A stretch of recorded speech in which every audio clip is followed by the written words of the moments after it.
Behind every success story, there is a long line of triumphs and defeats that remain hidden from others. These stories get condensed into journeys that minimize the struggle and wrap up with a happy ending. But we know that's not how life works. That's where From the Ashes with Mark Azoulay comes in. On today's show, you'll hear honest conversations about the challenges that Mark's guest faced and how they overcame adversity. Now, here is your host, Mark Azoulay. Welcome back to From the Ashes. I'm your host, Mark Azoulay, and I'm sitting here with Maria Cooper, who... Your story blows me away, and what you do out there blows me away. She's a nutrition coach. She's like a nourishment coach, movement expert.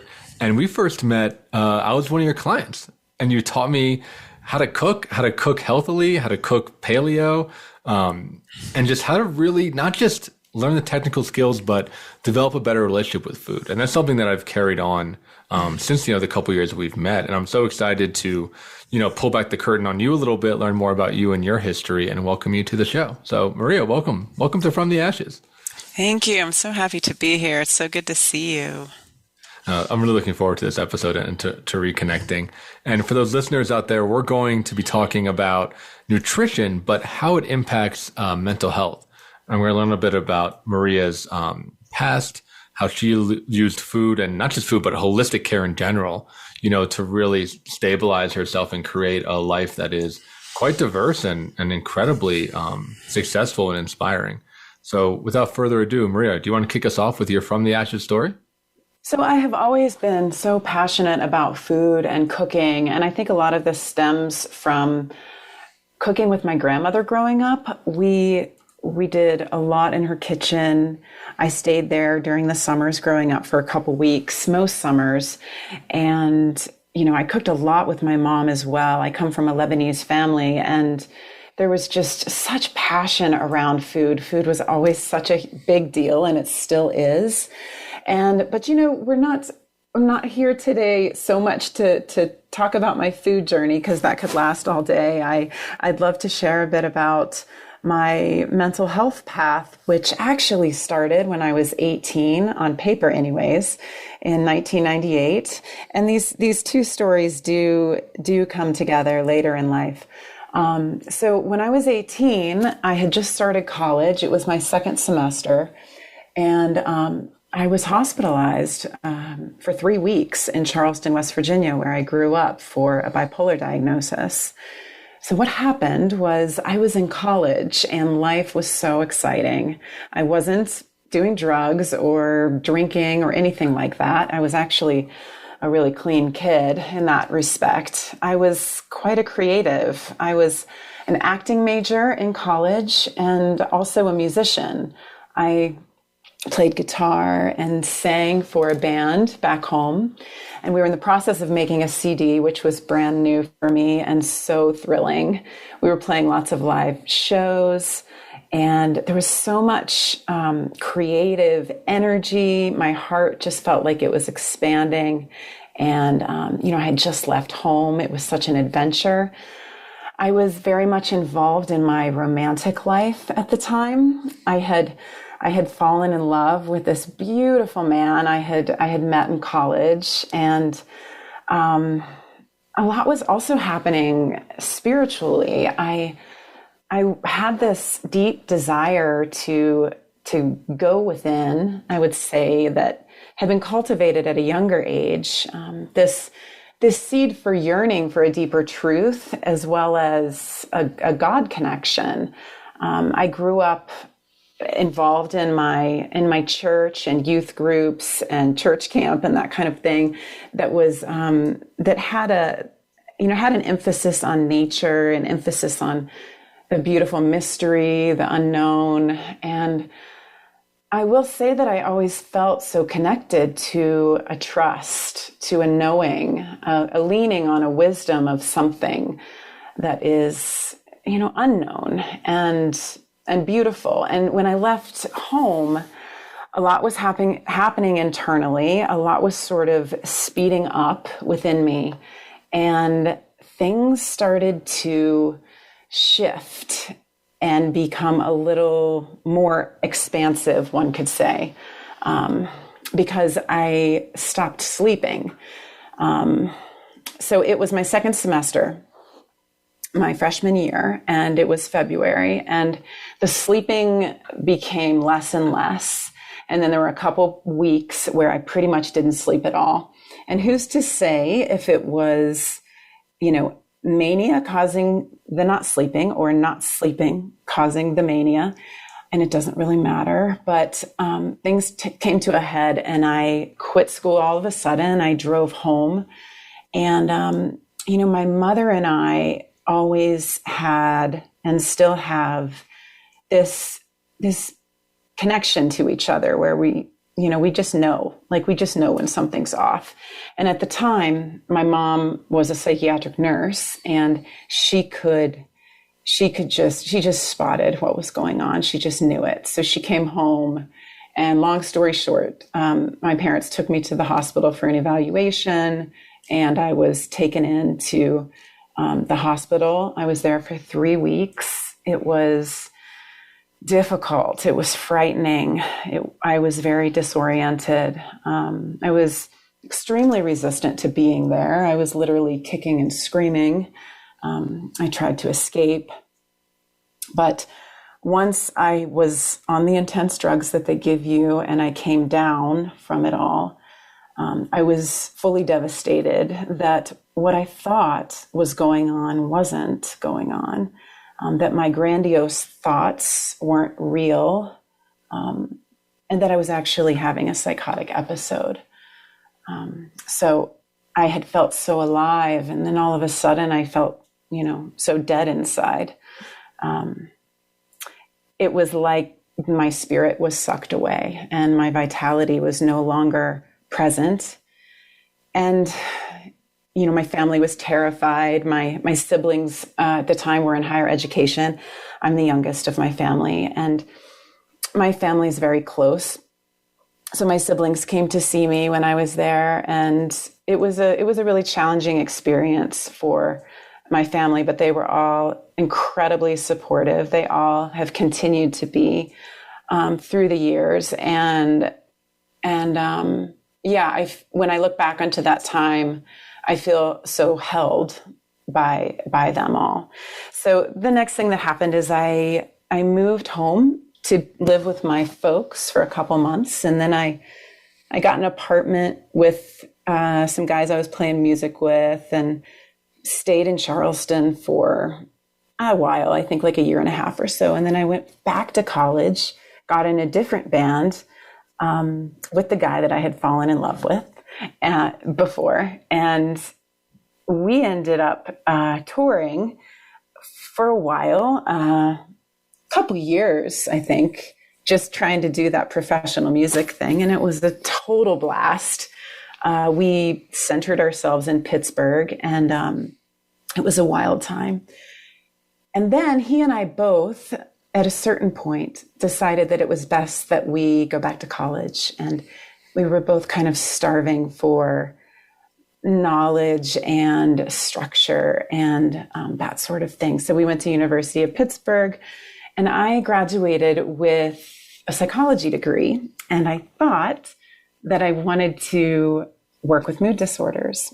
I thought, well, I learned something, I want to do that. But as soon as I stepped into a mood disorders floor at the hospital, I got totally, all of those old feelings came up. The fear, that seed of fear of being hospitalized again, just came up because I really hadn't worked on my own stuff, I hadn't worked through what had happened to me, not really. And so then I shifted gears completely, and I went to Amsterdam for a year. I finished college in Amsterdam, which was amazing. And I traveled a whole lot. I went to 13 countries and came back and got a social work job for a while. And then I realized I am reading cookbooks front to back,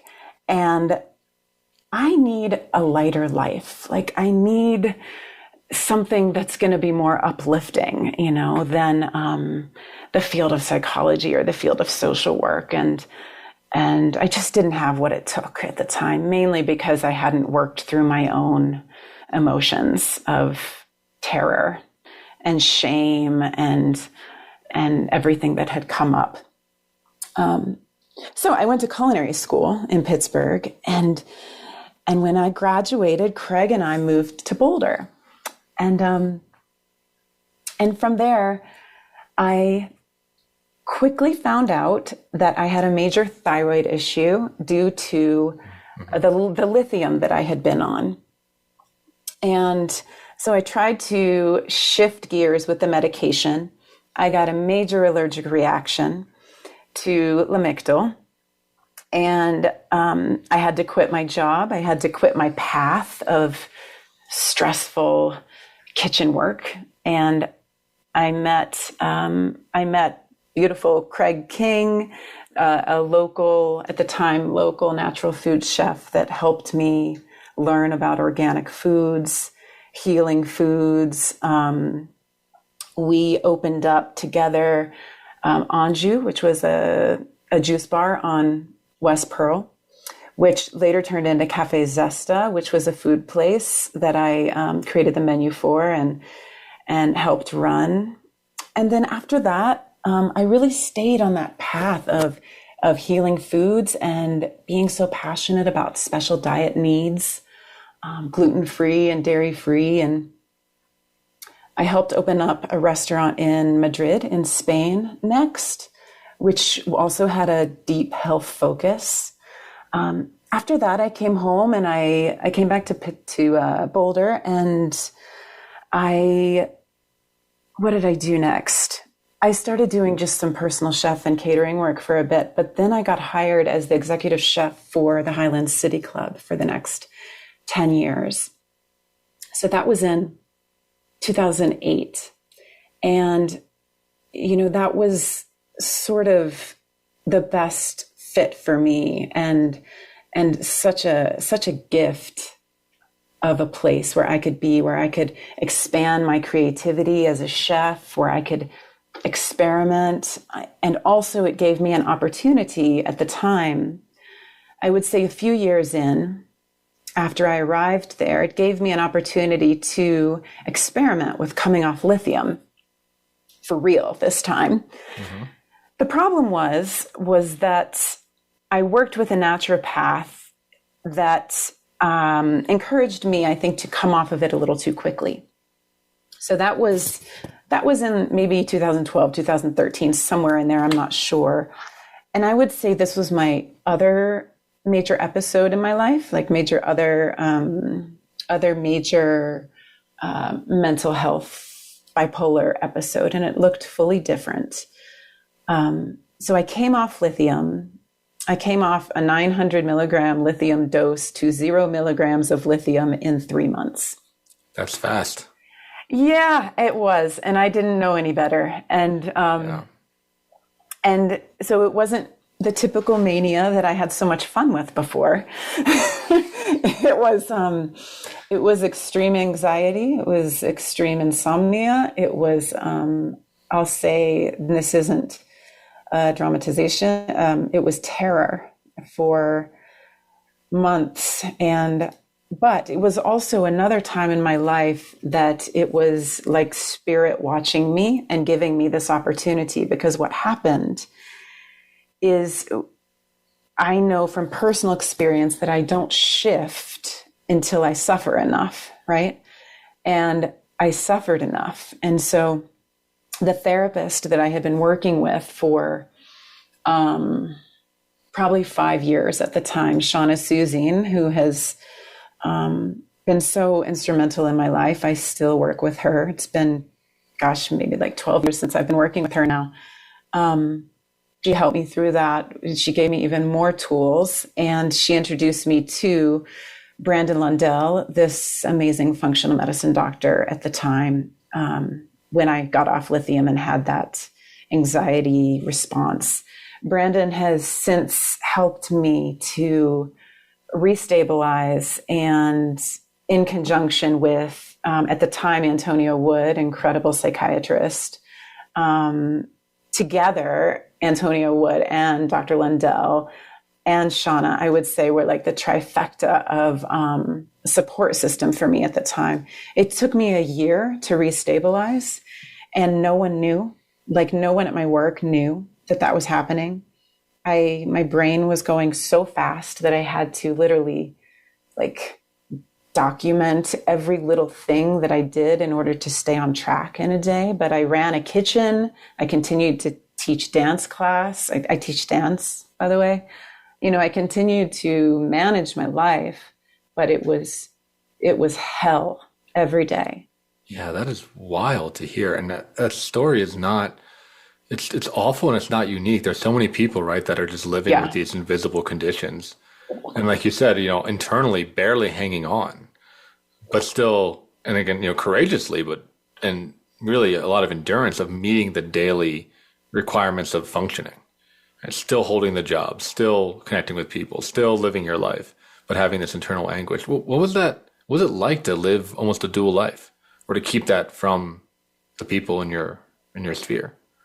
It was hard. I mean, I was still with Craig at the time, the man that I was with for 13 years. I was still with him at the time, and he was incredibly supportive and, right there with me, partnered with me. My family was in touch with me every day, and Shauna was there, and Dr. Lindell. And the way that Dr. Lindell works as a functional medicine doctor is with the supplements, the nutraceuticals.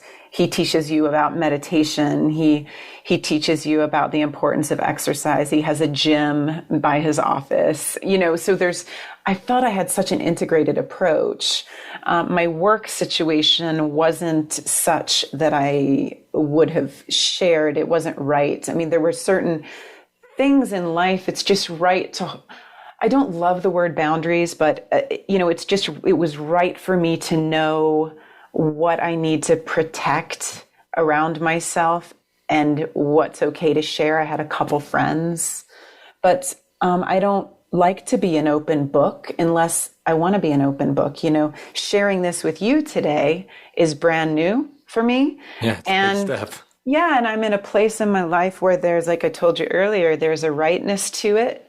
I don't have anything to hide now, and it actually feels transformative to share my story at this point, with all the tools that I've gathered and everything. So, but at that point, it was just getting from day to day. But the one lesson learned from that is the only thing that's true is the present moment, and how to come back inside in the present moment, and having tools to do so, so it was, really helpful. So that happened, and I got through that. And unfortunately, so much damage had been done during that time with the relationship that I was in.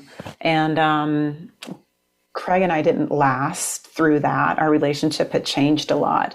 And and we had kind of gone different directions. 13 years is a long time to be together, but he's a gorgeous human being.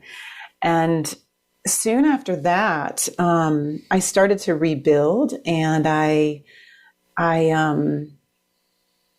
my experience at the City Club, it just broadened and grew, and I loved being there, and I learned so much, and the community there was incredibly supportive, and I was empowered over time to create a cookbook. My own journey with health has also included a few different autoimmune diagnoses and some other health issues. And I have been asked by this body to eat in a certain way. And folks I've worked with along the way have asked for recipes. So I created this cookbook, Heartful Kitchen. In 2018, it was published. And that same year, I started doing nourishment coaching, food coaching for individuals and families, both locally and long distance on video calls. And then I left City Club in 2019 and did that, started doing that as my only work besides the dance teaching. So that brings us to now. Yeah. Yeah, I think that's right around where we met each other. We're going to move to our commercial break now, and I want to hear more about, when we get to the other side, about that recovery process, about how you not only changed your life, but your mind and your stability and your balance. And, really, you're truly a poster child of uniting, the mind, body, spirit connection. I'm sure listeners will love to hear some of that. So if you're tuning in, stay tuned with us, and we'll hear more from Maria on the other side of the commercial break. Find out what's happening on the Voice America Talk Radio Network by keeping up with us on Twitter. You can find us at Voice America TRN. In Mark's work with high performers and business owners, it is becoming increasingly clear to him that their biggest obstacle to success is themselves. They are experts in their field, but are dragged down by their anxiety, poor time management, inability to focus, or self-sabotage. His role is to help you overcome these emotional and organizational issues so that you can truly excel in your business and your personal life. One of the most common hurdles that he sees is perfectionism, a crippling anxiety around performance. It's a fear of not being good enough, being publicly embarrassed, or of disappointing others. These fears paralyze brilliant people and bring them to their knees. This course will help you to break free from this mental prison and have more agency in your world. In this online course, we will break down the prison of perfectionism so that you can break out of it. For more information and to sign up, visit mark-azulay.teachable.com. That's Mark, MARC-azulay, AZOULAY.teachable.com. Become our friend on Facebook. Post your thoughts about our shows and network on our timeline. Visit Facebook.com/Voice America.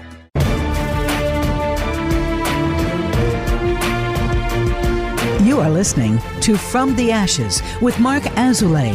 To reach the show today, please call 1-888-346-9141. That's 1-888-346-9141. Or send an email to podcast@mark-azulay.com. Now, back to From the Ashes. Welcome back. I'm sitting here with Maria Cooper, and we just heard your really inspiring story of struggling with bipolar, having an early, psychotic episode, and then learning, really upending the Western medicine, right? That's what I'm interested in. And there's so many, I'm example of that. There's so many people on this podcast that have done that, where it worked and it was very supportive. And yet what I'm hearing from your story is you found yourself needing more and wanting more, right? Of wanting that holistic connection of mind, body, and spirit in order to support yourself in a healthier way or more comprehensive way. And now you really give that to other people, which I think is fantastic. You've learned a lot of that, and you can now share that with the people that are in your practice. So I'm curious, if we pick it up now, what are some of the practices that you use to maintain balance and stability? What's your relationship with your bipolar diagnosis now that you've been through these two big events you talked about in the first segment? Sure. So I will say, everyone is so different. And so speaking for myself is so important. And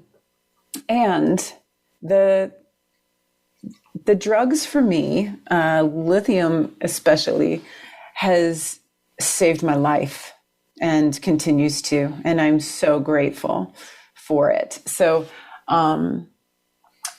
just to speak to that medicine piece for now, the relationship that I have with it now is to continue to be continually decreasing as much as possible over time, and that feels really good. This idea of balance that happens it's important for me to be aware of where am I at with that? Where am I at a place where I can decrease? Am I in a place where I need to be stable with it? And the tools that I've gained along the way, which you're asking about, have allowed me to touch into that knowledge in myself of am I balanced or not? Or what do I need to do to be more, to be more in balance? And it's never like we're in balance and we've gotten there, like we always could make more shifts. So I think what's helped me the most, food is one, because I know from before and later and now that when I eat, protein and veggies and healthy fats, and that my diet consists of those things, and I stay in tune with when I'm hungry, and try to eat when I'm hungry, I do really well. Other fine-tuning things too, like eating carbs before exercise, eating protein afterwards. So all of these little tweaks with food that I've learned along the way, which I could speak for a long time about, that food really helps my body chemistry, my brain chemistry, my energy levels. It's all related. The brain is connected to the body, even though it doesn't seem like it sometimes. But so food is a big one, and continually getting more education about that. I've been loving learning more. And another piece for me is the supplements. Like, I know that I don't have everything from food that I need. So through the combination, through the partnership with my doctor, I've learned more about what I need, supplementation wise. And so that has helped me a lot along the way. And then I have, through movement and exercise, different types of exercise allows me to stay in my body. I think anytime when I feel spun out, when I feel anxious or stressed, overwhelmed, anything that is off center, finding a source of movement has been really helpful. As simple as a walk or a quick exercise class. Particularly for me in the past year, I have been drawn to something called gyrokinesis, which is a form of movement that uses a lot of breath. It's something that I've been drawn to, but I teach dance. I teach a dance form called Soul Sweat here in Boulder, and it's dance fitness. And that allows me also to use a lot of breath. It's quite a big release. It's very rhythm oriented and ecstatic and playful. And there's a lot of community to it. So that's been helpful. Getting out into nature has been really great. So in the movement arena, those have been big ones for me. And then, the work that I have been involved with my therapist / spiritual teacher, Shauna Suzine, that has probably been one of the, the most impactful healing support areas of my life. Shauna has taught me how to use tools to get back into my body when I'm feeling unsafe. She's taught me how to, lots of relationship tools. She's given me some tools around journaling. We have sessions regularly. She also teaches yoga. So sometimes in sessions, we do some movement together if that's what's needed, if talking isn't so needed. I find her guidance and support and deep care so nourishing. So I'm glad I've found a teacher that can be that for me. Yeah. Yeah. So the thread that I'm hearing in what you're saying, something that I'm continuously working on, is that connection with your body and with the present moment. And this thing of knowing what to eat based on how you feel, right? Or knowing when you have to move, or knowing when you need to use some of these psychological tools that you're talking about. What is that connection like? How did you develop that? Because that's something that is, I think it's mysterious to a lot of people. I think they hear, especially health wellness practitioners, talk about that. Yeah. But okay. to feel it is something entirely different. I think in order to feel it, you have to feel the opposite, or have experience with the opposite, right? So growing up, I struggled a lot with my body growing up. I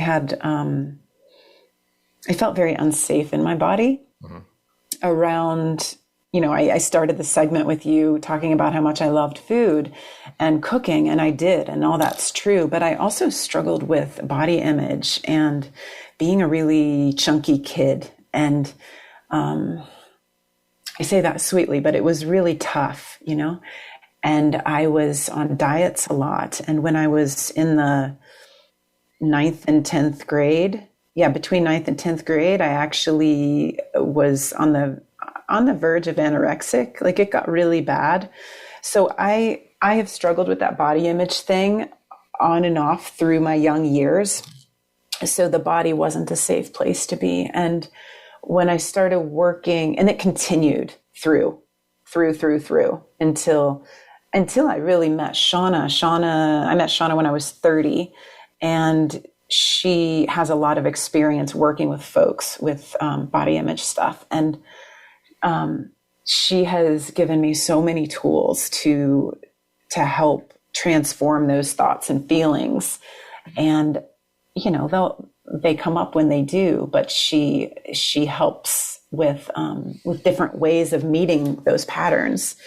And so I think I don't know if you call it somatic. I don't know a lot of therapy language, but she takes, is that right? She takes a somatic approach that'd be like a body-based feeling sensation approach. Right. Like she might sometimes we'll do tapping, or sometimes we'll do, if I'm just talking, she might say to me, okay, let's just pause and come back into our breath and feel your feet on the ground. And it's so helpful just to realign. And so in all the years I've been working with her, I find that I start to do that on my own. And years ago, I've cultivated a morning practice where I'm breathing and sometimes journaling and slowing down enough to meet my day, because it is my habitual pattern to think a lot and to go pretty fast. And so I have to consciously come back into the body and slow down in order to meet the next moment. And it's like a rewiring, and it's helpful. The thing that stands out for me, and I'm curious if this was true for you, is like the more I get into my body, especially in the beginning, the first thing I encounter is pain. Right? It doesn't feel good. Yes. It's pain. It's, when you think about thoughts, I think you mentioned terror before. I mean, I remember my therapy, realizing how afraid I was all the time. Like just fear all the time. And for many people, myself included, that can be a real barrier to becoming embodied, because it's not fun, right? It's not pleasurable. It's not calming. It's often like opening up Pandora's box and just seeing hurt and pain, and in many ways like a broken system that needs to get repaired. Absolutely. Yes. Amen.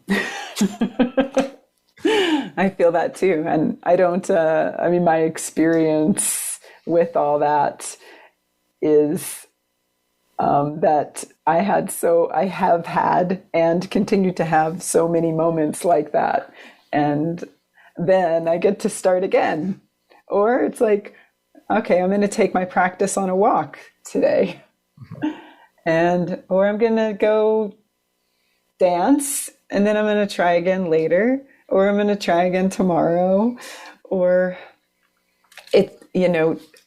I really have to be gentle with myself with this process, because what you're talking about, man, do I relate to that. Yeah. Especially during that year that I told you about, that was so hard, because I wanted to be anywhere but in this being. Right. You just want to jump away from it, right? To distract or throw your mind at something else. It's so common. Yeah. And I think that's where a lot of us reach for drugs and alcohol, or the other food, or, excessive sex, or whatever it is, That's what I did. Yeah. Yeah. What kept you, or what keeps you, I guess, coming back to the the present moment or coming back to your body? Where does that perseverance come from? No, I think it's just, I know that everything else completely screws me up. So my health is such that if I'm not diligent about how I treat my body, then I can get pretty sick. So that's a blessing and a curse. Does that answer your question? Yeah, I mean, that makes sense, right? It's like, what's on the other side. Yeah. And for you, for better or for worse, it can get bad quickly. So it sounds like you do get those messages when you're starting to go off the rails a little bit. Yes. Yes, absolutely. And because I work for myself now, I have my own business. I get to design my days as I do. So I'm really enjoying my life. Like I love my days. So that's kind of nice, to be able to, to dive into the areas that are uplifting. And a lot of those areas involve physical movement. When I'm coaching people in person, we're running around their kitchen and we're cooking. And sometimes I'm taking walks with clients to talk. And, I try to move as much as I can in a day. So it just all seems to work out. And then there's days when it's way too much and I crash, and I try to keep in mind, something that Shauna has talked to me about over the years is she uses a mantra, and that is, I am not my body. And so when the body is struggling, just to say, like, I am not my body, I'm so much more than my body when it's having a hard time. All right, is it a way not to take it so personally, or not to kind of fall into that despair? Yes. Yeah, I find that so common when working with people around physical issues or mental health issues, of thinking that it's all consuming and thinking that it brings people shame online, right? That there's something fundamentally wrong with them, or that they're broken beyond repair, or that, they're unlovable. It can go deep. These roots can go really, really deep for people. Yeah, I agree. And it's easy, even if you strengthen and you get beyond that, like the next time something comes up, it may come back to that intense degree. And so having tools and reminders and writing yourself cue cards and things like that, I find really supportive. Yeah. So as we move into this break, when we get on the other side, we're going to talk more about that. I want to hear more about your practice, about what you do with your coaching clients. Maybe there's a tool or two you can give to some of our listeners that might be helpful in developing this connection and seeking more balance and seeking more nourishment in their lives. So for those of you listening, if you're enjoying our podcast, sharing it with your friends is really helpful, like you on Facebook, social media, sharing on Instagram, doing all the social stuff really helps to get the message out. And when we come back on the other side, you'll get some practical tools on how to bring more nourishment into your life from Maria. Find out what's happening on the Voice America Talk Radio Network by keeping up with us on Twitter. You can find us at Voice America TRN. In Mark's work with high performers and business owners, it is becoming increasingly clear to him that their biggest obstacle to success is themselves. They are experts in their field, but are dragged down by their anxiety, poor time management, inability to focus, or self-sabotage. His role is to help you overcome these emotional and organizational issues so that you can truly excel in your business and your personal life. One of the most common hurdles that he sees is perfectionism, a crippling anxiety around performance. It's a fear of not being good enough, being publicly embarrassed, or of disappointing others. These fears paralyze brilliant people and bring them to their knees. This course will help you to break free from this mental prison and have more agency in your world. In this online course, we will break down the prison of perfectionism so that you can break out of it. For more information and to sign up, visit mark-azulay.teachable.com. That's Mark, MARC-azulay, AZOULAY.teachable.com. Become our friend on Facebook. Post your thoughts about our shows and network on our timeline. Visit facebook.com/Voice America.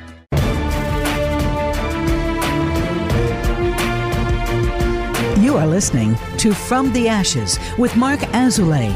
To reach the show today, please call 1-888-346-9141. That's 1-888-346-9141. Or send an email to podcast@mark-azoulay.com.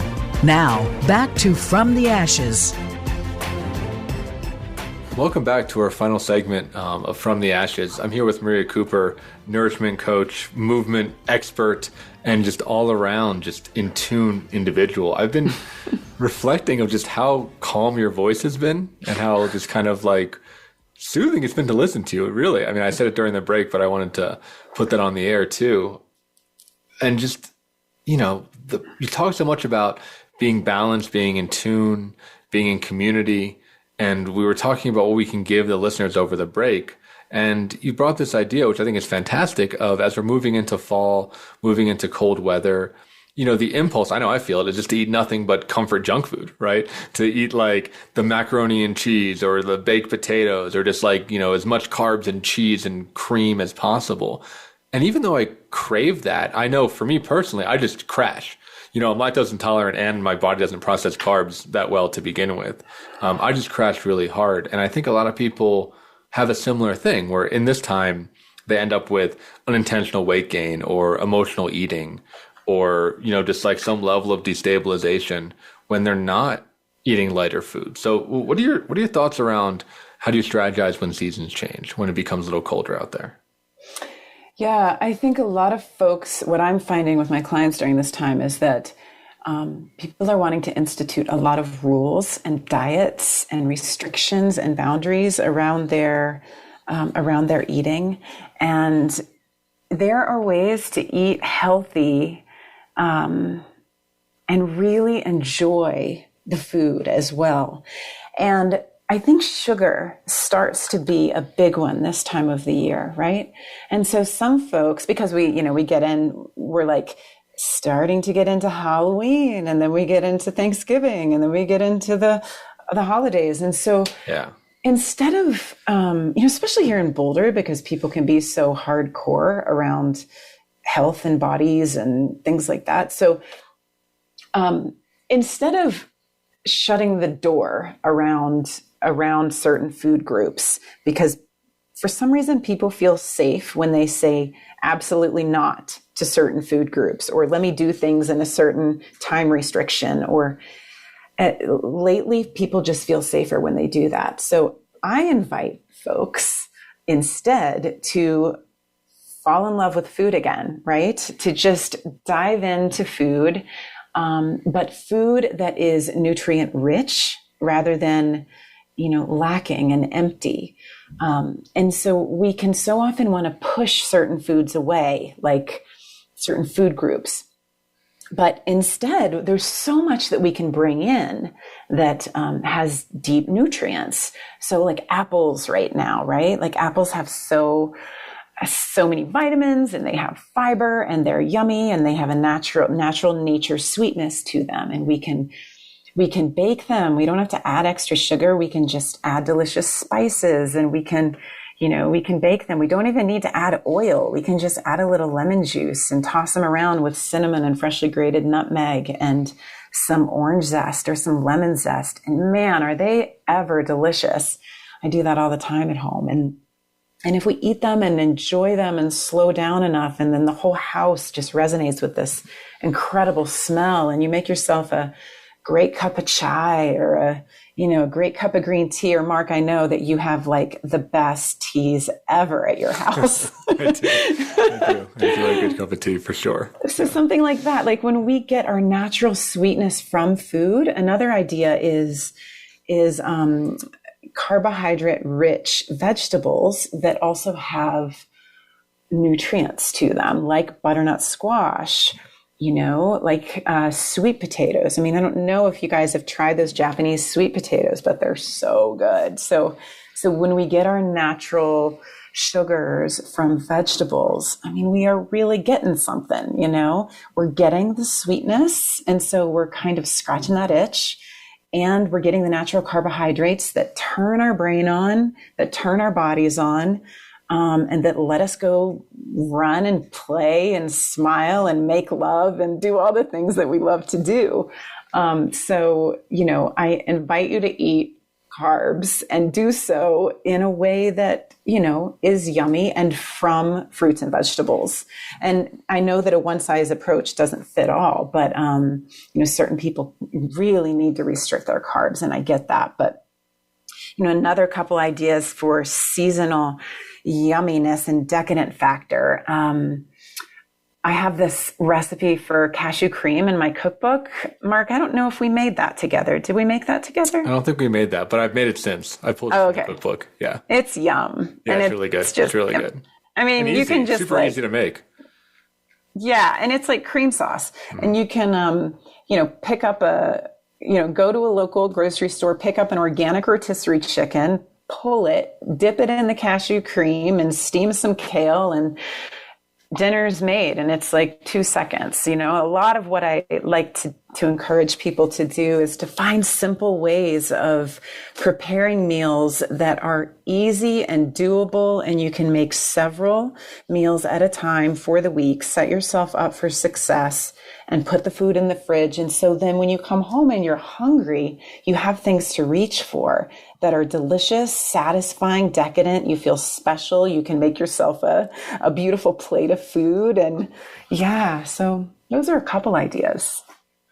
Yeah, I think the ease is really critical. I like that you bring that to your clients, because, you know, we share a couple clients and they really struggle with just how busy their life is, right? I mean, you touched on it when you were talking about boulders. Yeah, it's super intense around health and fitness, but also super intense around work and performance. I mean, we are in like a really crazy area here. So many people that may be listening, it's like, when do I have time? It's like, I'm gonna have to learn how to cook now on top of everything else.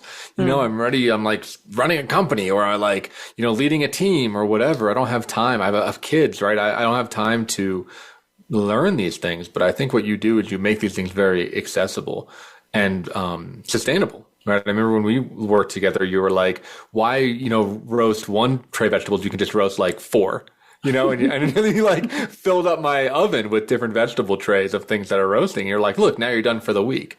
And that was just mind blowing in some ways.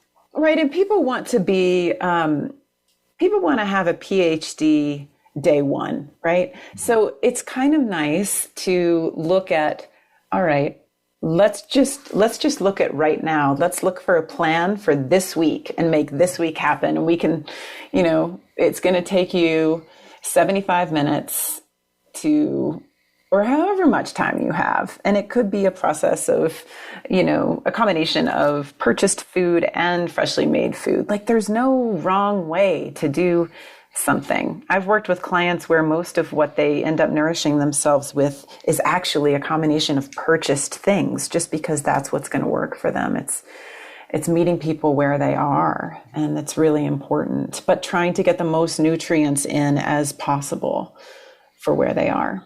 Mm-hmm. Yeah. Yeah. How do you recommend people go about finding nutrient dense food? You know, how do they kind of cut through whatever the current fad is, or whatever like the most popular, like, you know, superfood is, and find the stuff that works for them? Yeah. Well, I mean, it's very individual, I would say, because a lot of people are fussy in the Western world, right? They, you know, certain people won't eat certain things, and certain people definitely are allergic to certain things. But in general, protein, veggies, healthy fat are nutrient dense. And we don't need a whole lot of fat. Like, we don't need tons of fat. Eating loads of vegetables, like 75% of our diet being veggies, would be incredible. And that's really tough to do. Eating organic, you know, that's hugely important. Eating as local to where you are, that's another way to get more nutrient dense. Yep. That's a short answer. Okay. Yeah, I think it's really critical because it's easy to get a lot of empty calories, right? Like a bag of chips or, takeout food or grain-based. I know you've kind of been talking around it, but, like grain-based carbs, right? Those breads, those pastas, those rices. I mean, they're so common in cooking. Yeah, we definitely don't need those.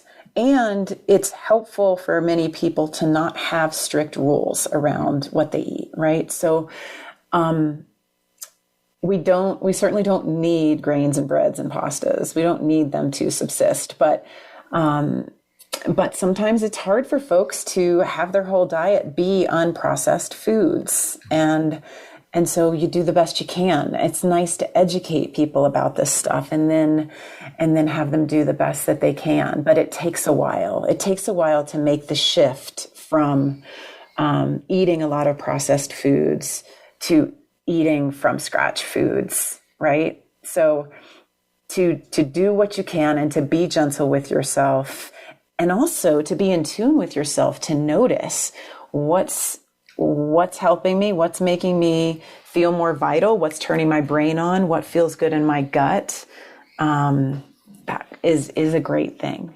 We have the rest of our lives to live with our food that we consume. So why not have it be this organic unfolding of a process rather than let me do this diet tomorrow? Because what I talk about is not a diet, it's a lifestyle. It's a passion to live, to do what we love. I mean, if we could eat to live, to really live rather than live to eat, that's really something. But there are ways to make food extremely delicious as well and have them be, also really nutritious. Yeah, I love the way that you're talking about a real respect for food, like respect for the ingredients and respect for the process and respect for the body that it goes into. And not just, consuming for sake consuming or for, that quick sugar hit. I mean, that's been my issue with it, has been as someone who loves food. I love cooking shows. I love engaging with food. I think I cook pretty healthily, a lot inspired by you, quite frankly, but I can still eat a lot. I still just like eating.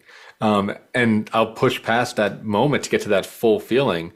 And whether that's, emotional driven, or maybe I'm feeling particularly lonely that night, or I'm feeling disconnected, or I'm not in touch with the aftermath, right? Where it's like I have 2 hours just being like, on the couch. Quickly, as we're wrapping up, what do you say for someone like that who's maybe more of a binge eater or an emotional eater? How would you help that person? Well, it depends on the person, I would say, but I am one who believes that comforting with food is a great thing. Okay? You and me both. All right. And so, I'm not a therapist. I'm a food coach. But in that same vein, having foods at the house that you can grab at night when you are feeling that feeling, that's a really healthy thing. Yeah. So like the baked apple thing, fruit is a good one if it works for you. If you struggle with night eating, having healthier options around rather than having nothing and I'm just going to have nothing around. Unless that's what you need to do to create some boundaries for yourself. I would understand that for certain folks, but there are loads of delicious, nourishing foods that people can have that are snack foods, that are sweet foods, but that are also nutrient rich foods. So that's what I would invite. I mean, there's I don't know if you and I ever did this, but a vegan chocolate soup recipe that we could make into truffles, and you have one and you don't need another one because they're so rich. So that's fantastic. Yeah, so really stacking your deck ahead of time. So when you hit those moments, you're good to go.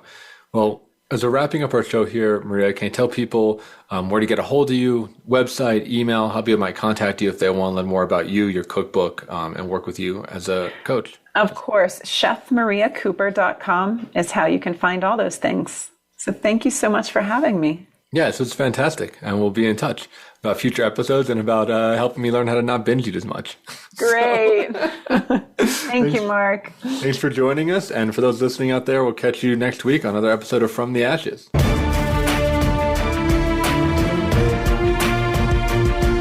Thank you for joining host Mark Azoulay on From the Ashes. Be sure to tune in again live next Friday at 2 p.m. Eastern Time and 11 a.m. Pacific Time on the Voice America Empowerment Channel, or subscribe on your favorite podcast platform. Meet triumph and defeat and treat those two imposters the same.